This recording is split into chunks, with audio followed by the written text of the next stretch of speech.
Hi you guys. Okay, so for this week I'm going to be making Jamaican patties. Now my husband always talks about the Jamaican patties, how he loves them so much, and they don't sell the vegetarian ones, so he challenged me to make them, and so I did try them out first before I show you guys, and he loved them, so that means I can show you guys how to make them. So the first thing that you want to do is you want to get pack or can whatever kind of veggie beef that you use. I use this one, the Boca Burger one. I like the green bag one, and the ones in the can also comes out the same. So basically you just want to put that in a pan with a little oil and onion, about a half an onion and a few cloves of garlic, as I did right here. And you would just season it. I put about 3 tablespoons of curry powder, and then I put pepper and thyme in it, and a little garlic powder and onion powder. So I just seasoned it up, and so this is already done. Of course, it's vegetarian, so I don't have to cook it for long. So that after that's done, then you want to make your dough. Well, you probably want to make your dough first. So this is just the leftover that I already had from the ones I made earlier. In a bowl, you want to put 2 cups of flour, and then you want to put 1 cup of a vegan butter. This is the one I use, Earth Balance. So you want to put that in there. Then you want to put in your bowl 1 tablespoon of curry powder and a half a teaspoon of salt. You just want to put that on in there like that. And then with your hands, you want to make sure you don't have anything on your fingers. You're just going to mix it around with your hand.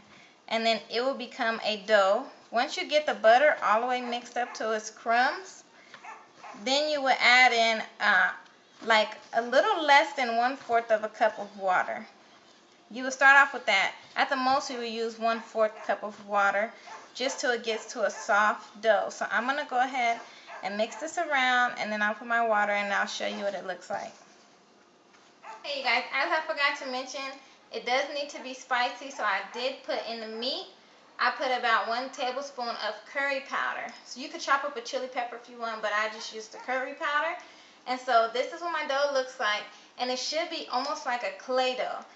And so it's a little stiff, so what you want to do is you just want to let the dough sit so it can relax for about 30 minutes. So I'm going to let my dough sit in the bowl for about 30 minutes, and then I will show you guys the last step.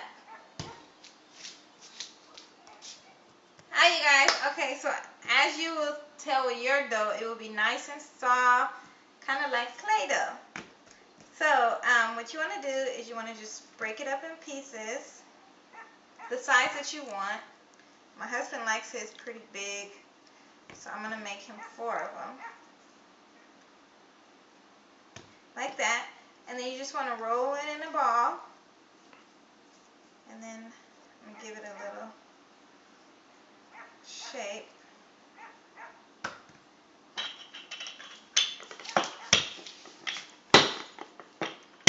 And then basically you're just going to get it pretty flat. And one thing is, when you do bake it, it will look like it's still raw. It won't look like it's cooked, but it is cooked. So make sure you just lift it just after 15 minutes. Look at the bottom. The bottom should be a little brown. The top should stay the same color. And then that's how you will know when it's done. I'll be right back. Let me grab my meat. Okay, so you just want to put some in the middle of it. Like this one is going to be pretty big. But I want him to get nice and full, so that should be good. And then after you put it in the middle, you're just going to fold it over. Just like a hot pocket or something. And then you want to take your fork and smash down the ends to keep it closed. Like that. And then just make sure your oven is preheated at 350. This is a big one right here. You can make them the size you want, but this is it. Give it an extra. Make sure it doesn't come apart. And there you have it. So then you just want to put it in the pan. Ooh, it's a big one right here. The ones I made last time was half the size. And then bake it and make sure it will look the same like this. So make sure you don't over bake it where it's too hard, but because it will look the same. It will look like it's not cooked, but it is. And the way you will be able to check is just look at the bottom, and the bottom should be a little brown. So I'm gonna bake mine, and then my husband will tell you how delicious it is when it's done. Yes, we're about to eat a Jamaican party now, don't you know? So this is the good Jamaican party for Jamaican Savoury Foods. Aye, you done know, man. A big things are going. See you next week, so subscribe.